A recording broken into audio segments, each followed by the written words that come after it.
Good afternoon, ladies and gentlemen. I'm Chris Bergen, the voice of Coastal Carolina men's basketball. I'd like to welcome you here to a historic day at CCU as we welcome in a brand new head men's basketball coach. I was joking with Coach Gray a little bit earlier today. We do this about every 17 years around here. So, Coach, when you're in your late 50s, we'll bid you adieu. But until then, you're stuck here. And I'm glad, because I think you're going to enjoy what you have to hear from him. He's an energetic guy, innovator, and I think he's going to do a tremendous job here at Coastal Carolina. The order of the program, Coach is going to speak here shortly. He will not take any questions here from the media, so after we get done, we'll go back to the media room over here in the corner, do a Q&A. And for you fans who are in attendance, if you don't mind, if we can get Coach over to the media as quickly as possible after the press conference, that'd be great.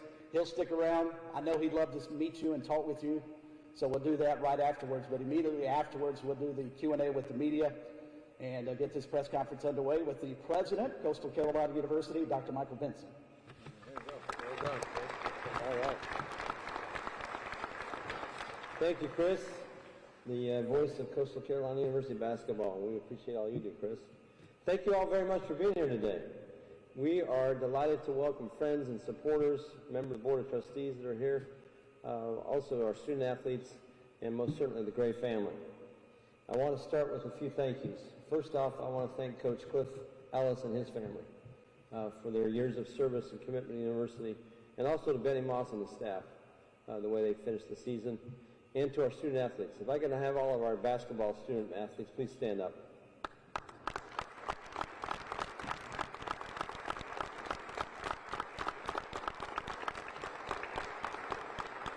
Thank you, gentlemen. We're here today because of you and our desire to help you be successful. I also want to acknowledge all of our head coaches. So, Coach Gray, you enter now a family, yes, the greater Chanticleer family, but also a smaller, even closer knit group of head coaches that are here to support you. So all of our head coaches, will you please stand up?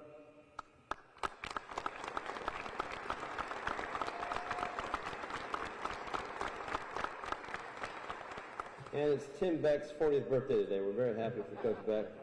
21, okay. To quote another coach from another era, most people have the will to win. Few have the will to prepare to win. Today marks the first step in our preparing to win as we introduce our brand new head men's basketball coach. Coach Gray, we welcome you, your wife Kate, and two of your children, Justin and Christian. I asked Justin if he's ready to play. I mean, he looks like a tall young man. Yeah, secret weapon. And we're so delighted to have you all here. I also want to, as I conclude, thank Matt Hogue and our sports administrator, Associate AD, Dwayne Beam, for running a superb process. Thank them for their diligence in going through some very, very good candidates. But when I had a Zoom call with Coach Gray from Iceland, I was in Reykjavik, 5-hour difference, and from the first few minutes, I knew he was our guy. And we got him, and we're so happy to have you here, Coach. And I'd like to introduce the person that helped run the search, our Vice President for Athletics, Mr. Matt Hogue. Matt.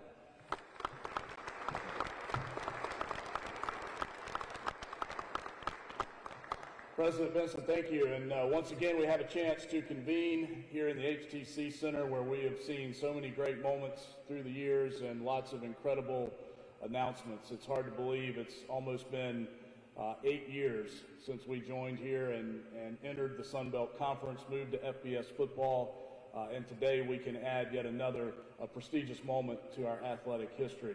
And Dr. Benson mentioned so many folks that were supportive. I do want to reiterate a couple of folks in that process. First, I want to recognize Coach Moglia. Always appreciate his support, texts and thoughts about how you go through this process. Succession is something he believes incredibly deeply in. And those ideas, those thoughts are always welcome and plays a role as you go through the process of hiring a new coach. You always start out with lists. You have a pretty good idea of folks out there that you want to take a look at and learn more about. But until you end up actually sitting across the table from someone, you just never really know if that's the person that's right to take over your program. And I can tell you, and many of you are going to figure this out as you interact with our new coach I'm about to introduce, but when we sat down across from Justin Gray, his energy, his commitment, his desire to be successful was infectious. I was ready. I wasn't feeling really great that day. I kind of had something going on, maybe a cold or what have you, but I was ready to go out and start shooting three-pointers with him that moment. I would have lost that, I know. Play some defense. Play some defense. There you go.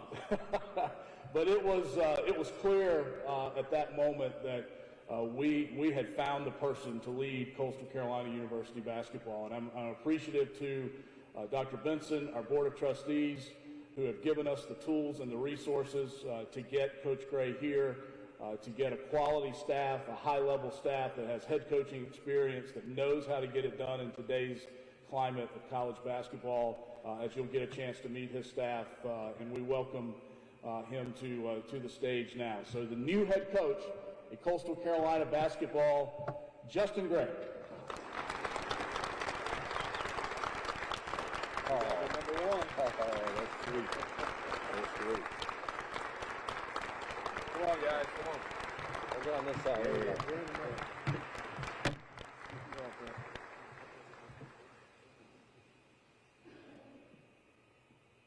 Good.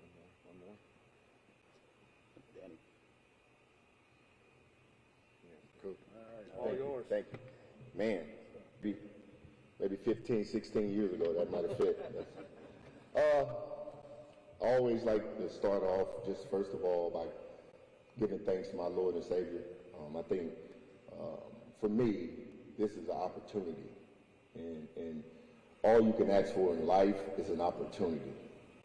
So for Matt to believe in me, for Mr. President, you to give him the authority to believe in me, the opportunity is all I asked for. When I was a young kid and I grew up in basketball, I played every sport. Football, I was a good athlete now. I played a little bit of everything, but all I used to tell my mom was I just want a chance. And they'd say this about you. They'd say you were not fast enough, you couldn't jump, you couldn't do this, you couldn't do that. Didn't matter. I'm a firm believer if you crack the door, it's up to me or you to be able to freaking kick the door in. And that's all I ask about here. Give me the opportunity. Come out, support us. Come to the games, get season tickets. Do everything you've done for the football program, for the baseball program. Give us that opportunity. And I can promise you, we're going to kick the freaking door in. The first thing I want to do is talk about the student athletes, because without the student athlete, there is no coaches. The things you have to understand what's going to happen in the program is A, B, C. It's very simple. Academics. Number one thing, I'm not standing here today as the head men's basketball coach if academics wasn't a priority to me. And I woke up on days too. I was a student athlete. I didn't want to do certain things. But my coaches, they pushed me. And they knew that one day I had something special in me. They was able to see that before I could see it. So that's what we're going to do. If you're a student athlete here in my program, you will value an education. I don't promise parents a lot, but I promise you we're going to push you every single day to make sure you're going to walk across the stage. When you talk about the B, it's basketball, hoop guys. I'm a basketball guy. Every night my son want to play one-on-one to 60, which is amazing, because who plays one-on-one to 60? But he pushes me and he lets me know that energy is in there. He's a hoop guy. I see it all the time. What we need in here is basketball guys. Everybody talks about wanting to be a pro, but when it's time to do what a pro requires, not everybody wants to do that. My job is to make sure you know the standard is the minimum. We're not trying to get to the standard. We're not trying to, no. The standard is the minimum. You don't drop below it. And when we do that, we need 6 to 3 guys. Let's say we practice from 3 to 6. Guess what? You're going to go hard. You don't have a choice. But from 6 to 3, what are you doing to get better? Are you doing your homework? Are you eating? Are you sleeping? Are you resting? Who you hanging with? Like, those things matter. And that's how you win. I was talking to somebody and I said, you know how you spell fun? W-I-N. That's how you spell fun. And you don't do that without basketball guys. So that's what we'll do. We want anybody that wants to be a part of it. That's what we want. We want somebody that wants to be here. We want a student athlete that wants this kind of coaching, that wants to be held accountable. And then the C is character. Need the right kind of people, man. I love my family. I love my wife dearly, and we spend a lot of time with you guys. A lot of times we'll be up in that office, late nights. We have to make sure we get the right student athletes, that we can spend the time with them, that they want to be around us. Because at the end of the day, it's not the 4 years or the 1 year or how many years that you're here. It's your life. And I'll always, always, always be there to support and help. If I could do something for you, I'll always be there to do it for you. That's how we recruit. That's how I recruit. I was recruited the same way by Skip Prosser, one of the all-time greats, Lord rest his soul. And it was that same ABC speech. I can hear his voice saying it. And talking about greats, I had a chance to talk to Coach Ellis, and I told him, man, I'm still mad about the game in 2003 when they beat us in the NCAA tournament when I was a freshman. But I am also grateful that he decided to step down and give me the opportunity. And I told him I'll always be here, and I want him to understand I'm open arms. I'm listening. I'm a young head coach. Any information that he has to give me, he just knows he can walk through those doors, and he's always welcome. Then when you talk about the program and how we'll play, like everybody wants to know, what would it look like? What's a dressing great team look like on the court? I always say you should be able to see 3 things in the first 10 minutes, 10, 15 minutes. You should see relentless effort. You should see them dudes flying around, playing as hard as they possibly can. Not trying to be cool, not trying to be, do it for the likes or the clicks. You know what cool gets you? Cool gets you beat. What we need is people playing hard, competing, giving everything that they have. You'll be able to see competitive excellence. We'll do things the right way. I always say get right to that line. And you compete in everything that you do, whether that's practice, whether that's a workout, whether that's in the classroom, no matter what, you got to have the right kind of excellence when you compete.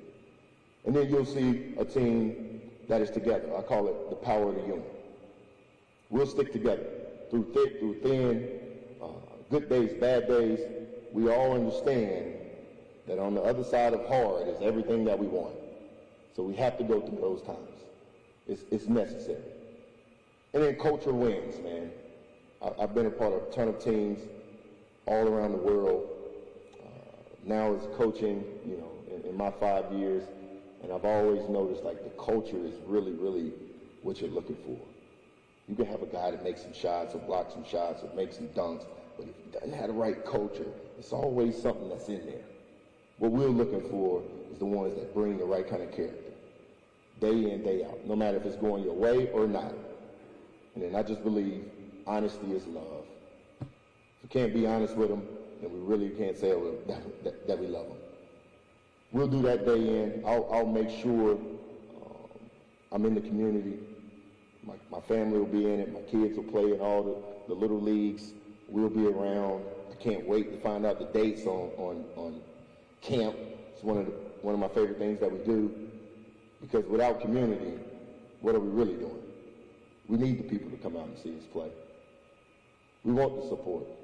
We want to see what I can do in the community to help. We're here to serve. We're here to serve the university, the student athletes, and most definitely the community. So before I leave, I always save the best for last. My wife, Kate, I love you. I know it hasn't been easy for you. And when,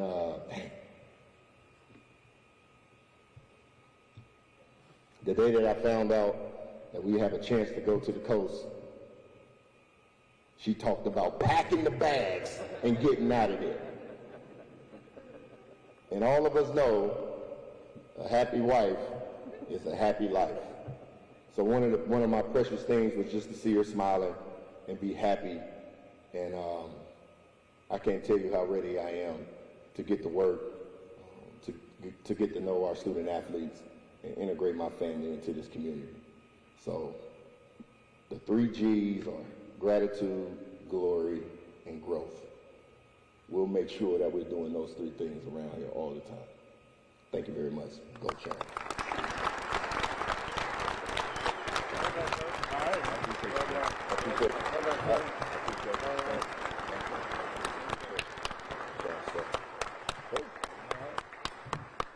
I think as Chris had mentioned earlier, we'll have Coach Gray available for the media to answer your individual questions, and then we ask everybody to just stick around. We're going to make sure everybody gets a chance to meet our new coach. We thank you for your time today and joining us in this celebration, and we'll move on now to the media portion. Thank you.